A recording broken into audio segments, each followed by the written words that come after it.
Thank you for listening to this audiobook.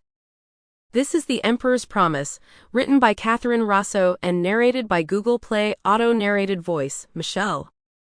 Audio copyright 2025, published by Katheryn Rosseau. Prologue. Davina Sinclair. Glendive, Montana. 5 years ago. A night used to pass quickly. All you had to do was close your eyes and give in to sleep, and it wouldn't last more than a few moments, but the early hours of that winter night lasted an eternity. I never thought that could happen to me. I never imagined that the last words I would hear from my mother would be, "Don't stay up late playing video games, daughter." "We love you," my father said excitedly as he pulled his new fast sports car out of the garage. "We'll be back soon," he promised. I could see the anticipation on his ever-so-concerned face. I laughed at his excitement.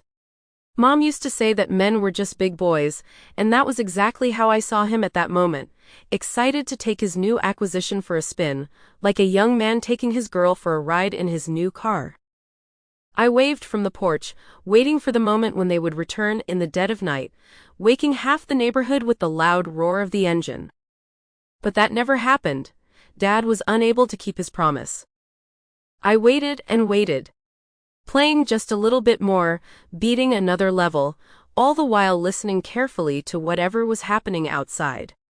Then, around 3 a.m., a car pulled up in front of our house. I could tell it wasn't my parents, just by the sound of the engine. A knock echoed through the early hours of the morning, and I was afraid to open the door, until I saw the light of the siren reflecting through the window panes. "Alex?"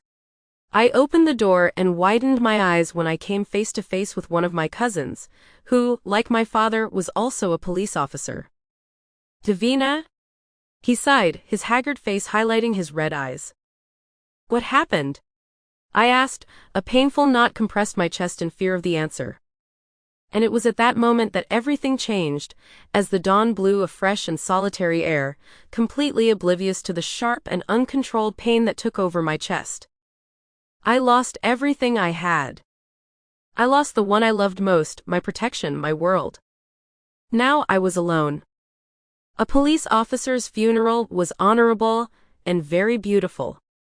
There was a lot of respect in the amount of authorities spread around the cemetery and in the impeccable uniform that each of them wore, while their partners took turns to carry the two coffins along the funeral path, taking the two most important people in my life to the cold and inhospitable hole that awaited them. Sample complete. Ready to continue?